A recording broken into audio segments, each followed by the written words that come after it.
Boa tarde a todos. Muito obrigado pelo convite para participar deste cruzeiro matemático, que é uma forma muito original de celebrar a vida e a obra do meu pai. Então, agradeço muito pelo carinho e pelo convite. Sei que meu pai teria amado essa ideia desse cruzeiro, e o único cruzeiro que ele fez de verdade, num navio de verdade em vida, foi quando ele e minha mãe foram conhecer a Patagônia, foram conhecer as geleiras. Eles voltaram encantados com tudo que viram, e certamente ele teria gostado muito mais deste cruzeiro matemático, não apenas porque cobre todo o planeta, mas sobretudo pelo calor. Em contraste com a Patagônia, aqui o calor que emana de vocês, passageiros, e de todo o amor e carinho que vocês nos dão e sempre deram a ele. O pedido que me fizeram foi para eu falar do Biratã como meu pai e como ele era em casa, como que ele era a pessoa dele em casa. Na verdade, a pessoa que vocês conheceram como professor, como amigo e colega, é a mesma pessoa que a gente tinha em casa. Das minhas lembranças, eu sempre lembro dele muito empolgado com projetos dos alunos, ele falava com entusiasmo sobre ideias de palestras que ele estava escrevendo. Ele descrevia com riqueza de detalhes as teses dos alunos e contava como que tinham sido as defesas das teses e a sustentação. E isso ele compartilhava conosco diariamente. E meu pai tinha uma característica que eu acho interessante, que é comparado ao que eu vejo nas minhas filhas. Eu sempre falava com ele das minhas filhas, que hoje têm 12 e 7 anos, e eu as descrevia como capazes de ter um encantamento. A descoberta de coisas novas revela nas crianças um encantamento. Primeira vez que elas viram o mar, por exemplo, primeira vez que viram um bebê, ou mesmo um animalzinho, primeiro dia de aula, esse tipo de encantamento que a maioria das pessoas perde com o passar dos anos e com a idade. Mas meu pai parece nunca ter perdido essa capacidade de encantamento, de se encantar, de se deslumbrar com as coisas. Ele era apaixonado pelo que ele fazia e até os últimos dias de sua vida ele continuava a demonstrar entusiasmo e encantamento por novas ideias e novas descobertas. A cada aula, cada palestra, ele voltava animado e revigorado e gostava muito de falar das perguntas que ele recebeu, das ideias que ele ouviu e das ideias novas que ele tinha emanando daquele encontro. Ele conseguia transmitir para nós em casa o entusiasmo pela busca, pela descoberta, pelo aprendizado constante. E na medida em que ele conseguia nos contagiar com esse amor pelo ensino, pela aprendizagem, eu sei que ele fazia o mesmo com colegas e alunos. O que eu posso trazer de novidade para vocês é o fato de eu ter testemunhado como filho a evolução do pensamento do meu pai, o crescimento e a formação de suas ideias e de sua própria visão do mundo. Eu tenho alguns exemplos. Ele, certamente, como qualquer pessoa, passou a vida aprendendo, aprimorando ideias e amadurecendo. Eu, como criança, eu sempre acompanhei suas atividades. Eu e minha irmã e minha mãe sempre pudemos testemunhar essa jornada do meu pai. Ele nos contava, por exemplo, ele contava como ele foi criado pelo pai dele e pelos pais dele de forma muito rigorosa. Ele estudou em colégio de padres jesuítas. E o pai dele era professor de matemática na escola em que ele estudava e era professor dele de matemática no ginásio. E ele contava como o pai dele, meu avô, exigia muito mais dele do que era exigido dos demais alunos da classe. Porque o pai não queria não queria que ninguém pensasse que o filho dele, Biratã, era protegido. Então ele era mais rigoroso com meu pai do que com outros. O exemplo que ele dava é que quando colegas tinham que fazer 10 exercícios de lição, meu pai tinha que fazer 50. E certamente essa pressão do próprio pai o tenha ajudado a se destacar na matemática e na própria educação. Mas não foi esse o modelo que ele adotava com os próprios filhos, nem com alunos. Eu acho que ele procurava ensinar de uma forma muito mais aberta e amorosa. Mas como pai, comigo e minha irmã, ele sempre foi muito exigente. Ele dava broncas, às vezes ficava bravo. E eu e minha irmã sempre fomos bons alunos, fomos estudiosos, então meus pais não precisavam exigir que estudássemos. Por outro lado, ele ficava bravo quando fazíamos bagunça na casa e não punhamos ordem. E era merecido, ele ficava bravo e era bem justificado. Sua braveza sempre era atenuada pela suavidade da minha mãe. Isso também para ele foi essencial na formação dele. É certo que esse equilíbrio e serenidade da minha mãe tiveram sobre ele uma influência transformadora. Foi ela que, sem dúvida, ajudou a moldar a visão do mundo do meu pai para incluir mais tolerância, sensibilidade e paciência, que é como ele se tornou na idade madura. Lembro sempre de nossas conversas em volta da mesa de jantar. Isso era um ritual diário da família.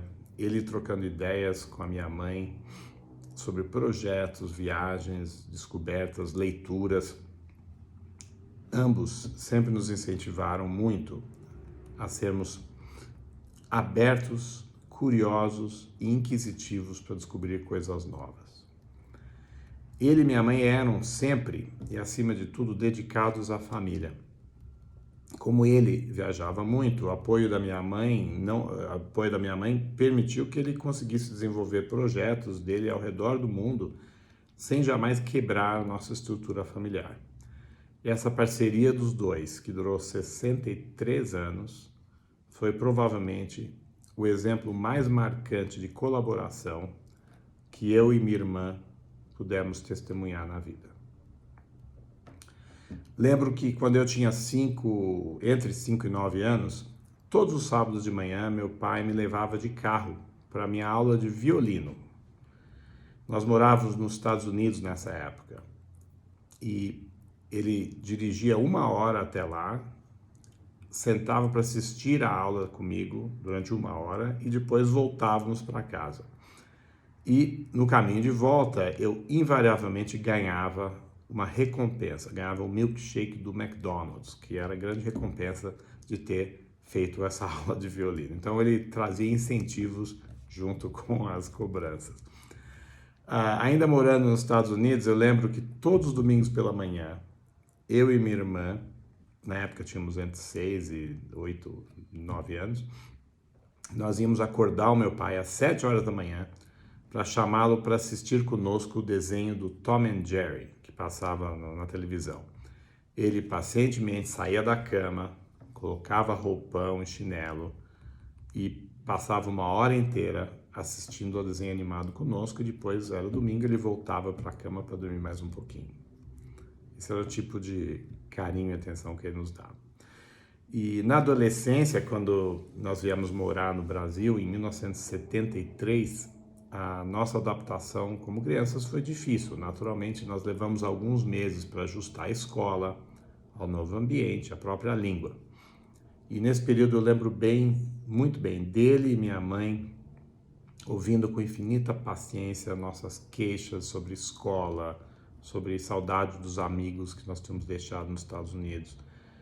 E dificuldades na escola, eles nos ajudavam e aconselhavam pacientemente como lidar com esses novos desafios que a gente estava enfrentando. E com o tempo isso se revelou um dos melhores períodos de aprendizagem das nossas vidas.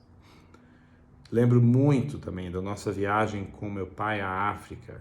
Ficamos todos juntos em família durante quase 2 meses no Mali, em Bamako.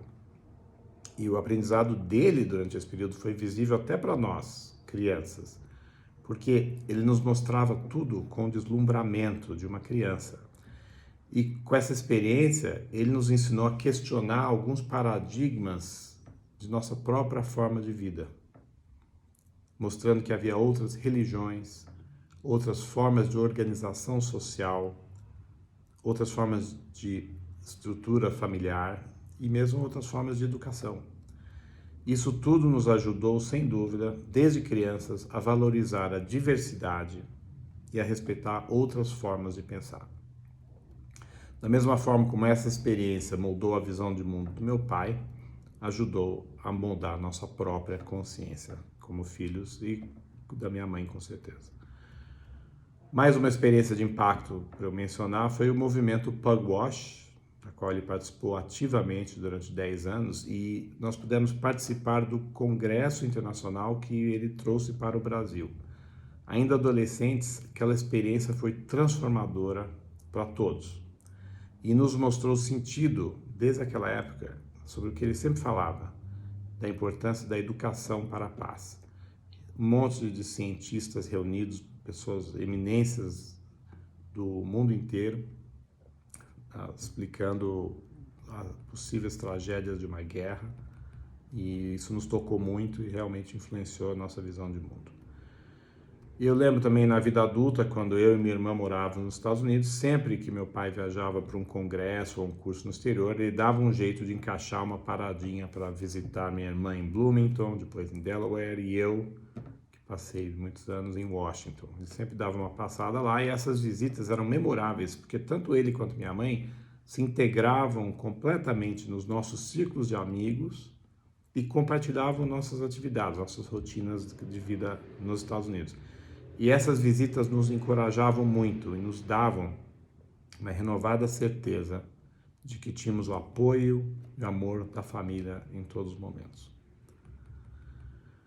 Minha mãe, sempre parceira, teve um papel fundamental na trajetória do meu pai, e lembro muito bem de nossas conversas animadas ao redor da mesa de jantar, essas conversas em volta da mesa das quais eu e Beatriz sempre participávamos, ocorriam diariamente após o aperitivo, que era uma rotina inabalável da família, até hoje temos isso. E para nós crianças, grandes descobertas ocorriam na hora de jantar. Nossa visão de mundo, minha e da Beatriz, foi sem dúvida moldada por essas conversas em família e pelo exemplo que ele e minha mãe nos ofereciam sempre, especialmente de diálogo. Durante toda a vida eu tive o privilégio de ter meu pai como guia e mentor sobre qualquer assunto. Embora eu nem sempre concordasse com as suas opiniões, ele sempre sugeria uma perspectiva diferente, um novo caminho, trazia exemplos que ele pegava na história da humanidade, história da educação, história da ciência, e me ajudava a tomar minhas próprias decisões.